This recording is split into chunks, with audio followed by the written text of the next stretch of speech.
देवउठनी एकादशी, प्रबोधिनी एकादशी। व्रत क्यों मनाया जाता है? महत्व। हिंदू पौराणिक मान्यता के अनुसार विष्णु जी 4 माह के लिए योग निद्रा शयन में चले जाते हैं। इस अवधि को चातुर्मास कहा जाता है। कार्तिक मास के शुक्ल पक्ष की एकादशी तिथि को विष्णु जी इस शयन से जागते हैं, इसलिए इसे देवउठनी अर्थात देव का उठना उत्थान कहा गया। इस दिन से मांगलिक कार्य जैसे विवाह, गृह प्रवेश, मुंडन आदि फिर से शुरू हो जाते हैं, क्योंकि शयनावधि के दौरान ये शुभ कार्य वर्जित माने जाते थे। व्रत रखने, पूजा अर्चना करने, कथा सुनने तथा दान पुण्य करने से पापों का नाश एवं पुण्य लाभ का विश्वास है। इस साल कब है तिथि और मुहूर्त?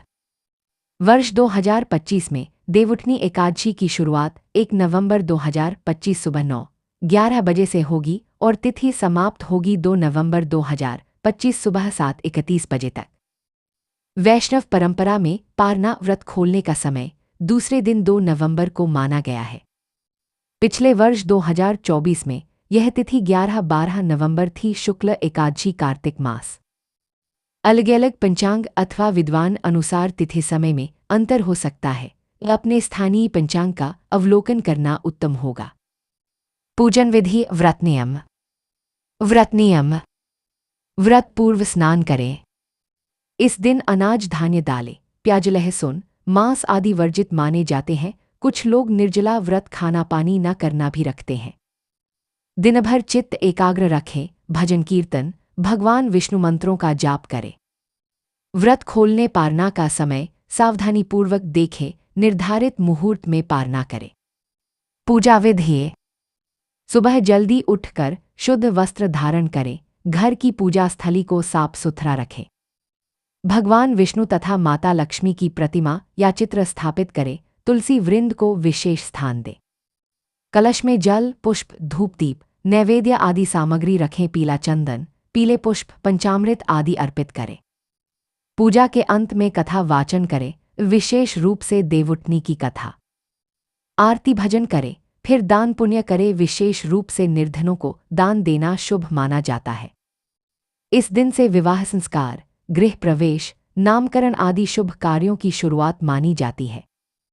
तुलसी विवाह। तुलसी व भगवान विष्णु का विवाह समारोह की परंपरा भी इसी समय जुड़ी हुई है।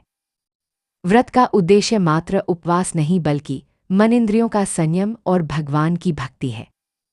देवउठनी एकादशी पूजा सामग्री।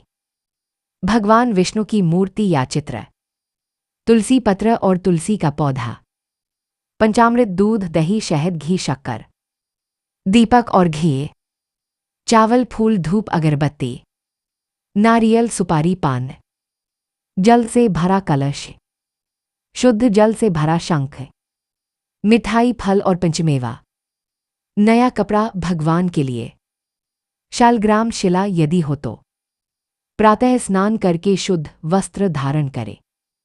पूजा स्थान को स्वच्छ कर रंगोली बनाएं और एक चौकी पर भगवान विष्णु व लक्ष्मी जी की मूर्ति स्थापित करें। कलश स्थापित करें और दीप जलाएं। भगवान विष्णु का आह्वान करें। ओम नमो भगवते वासुदेवाय नमः। अब भगवान विष्णु को जल, अक्षत, पुष्प, तुलसी पत्र अर्पित करें। पंचामृत से अभिषेक करें। शंख बजाकर भगवान को जगाएं और यह उठाने का विधान करें। उठो देव श्री हरि, 4 मास सोए रहो, अब जागो प्रभु जगत के पालनहार। दीपक जलाकर भगवान विष्णु और तुलसी के चारों ओर परिक्रमा करें। भगवान को खीर, पुए, चावल और मिठाई का भोग लगाएं। रात्रि में भजन कीर्तन करें और विष्णु सहस्त्रनाम का पाठ करें। देवउठनी एकादशी की कथा। एक समय की बात है, भगवान विष्णु ने कार्तिक शुक्ल एकादशी से 4 माह पूर्व आषाढ़ शुक्ल एकादशी को योग निद्रा ग्रहण की थी। इन 4 महीनों में देवताओं के कार्य स्थगित हो जाते हैं और सभी शुभ कार्य जैसे विवाह, गृह प्रवेश आदि नहीं किए जाते।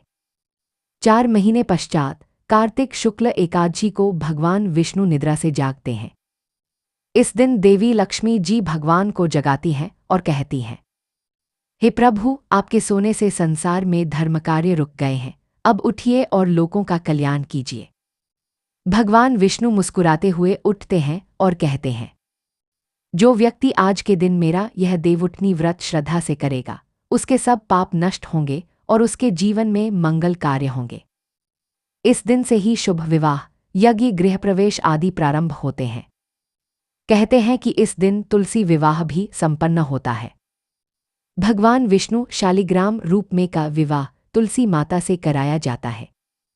तुलसी माता का विवाह तुलसी विवाह बहुत ही पवित्र और शुभ पर्व माना जाता है।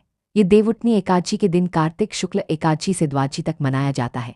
इस दिन माता तुलसी और भगवान श्री विष्णु शालिग्राम रूप में का विवाह किया जाता है। ये विवाह मानो दिव्य मंगल का प्रतीक है। देवी तुलसी भक्ति और श्रीहरि विष्णु परमेश्वर का मिलन। तुलसी विवाह की कथा। बहुत समय पहले जालंधर नामक असुर था, जिसकी पत्नी वृंदा तुलसी अत्यंत पतिव्रता थी। उसके पतिव्रत धर्म के कारण देवता और भगवान भी जालंधर को मार नहीं पा रहे थे। भगवान विष्णु ने जालंधर को मारने के लिए वृंदा के पति के रूप में मायाजाल रचा। जब वृंदा ने भगवान विष्णु को अपने पति के रूप में देखा तो उसका पतिव्रत धर्म भंग हो गया। उसी क्षण जालंधर मारा गया। वृंदा को जब यह बात पता चली तो वह भगवान विष्णु को श्राप देती है। हे विष्णु, तुमने छल से मेरा धर्म भंग किया, इसलिए तुम शिला शालिग्राम बन जाओ और मैं तुलसी बनकर पृथ्वी पर रहूंगी। कोई भी तुम्हारा पूजन मुझसे बिना नहीं कर सकेगा। भगवान विष्णु ने उस श्राप को स्वीकार किया और आशीर्वाद दिया कि हे तुलसी, तेरे बिना मेरा पूजन अधूरा रहेगा। हर वर्ष कार्तिक शुक्ल एकादशी को मैं तुझसे विवाह करूंगा। तब से हर वर्ष देवउठनी एकादशी को तुलसी विवाह किया जाता है। तुलसी विवाह की पूजन विधि। पूजा का समय। देवउठनी एकादशी के दिन या द्वादशी के दिन सुबह या सायंकाल शुभ मुहूर्त में। तुलसी का पौधा सजाया हुआ मंडप में। शालिग्राम जी श्री विष्णु का चित्र प्रतिमा। लाल चुनरी, नारियल, कलश, दीपक, अगरबत्ती, फूल, हल्दी, चंदन, रोली, अक्षत, मिठाई, गुड़, मिष्ठान, फल। तुलसी विवाह के लिए पंडित या कोई महिला / पुरुष जो कन्यादान करे। पूजा विधि। मंडप सजाए। तुलसी के पौधे को गमले सहित मंडप में रखें। चारों ओर सजावट करें। केले के पत्ते, फूल, मालाएं, दीपक इत्यादि। कलश स्थापना करें। भगवान विष्णु के लिए शालिग्राम जी या श्रीहरि का चित्र मंडप में रखें। पास में जल से भरा कलश रखें। विवाह आरंभ करें।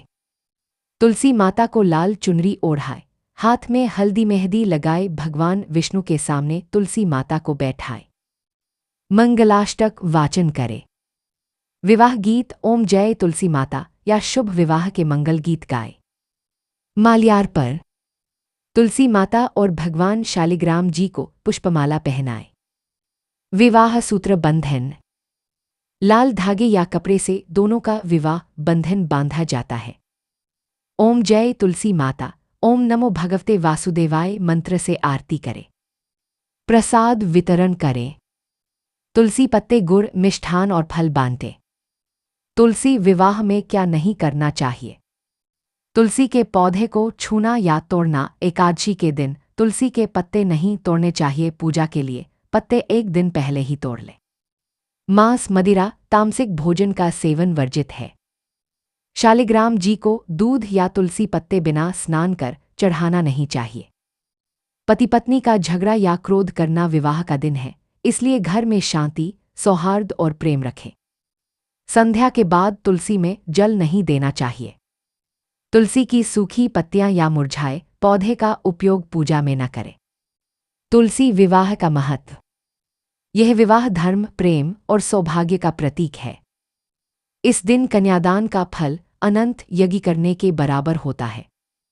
जो इस दिन तुलसी विवाह करता है, उसके घर में सौभाग्य, समृद्धि और विष्णु कृपा बनी रहती है। अविवाहित कन्याओं के लिए यह व्रत शुभ विवाह का वरदान लाता है।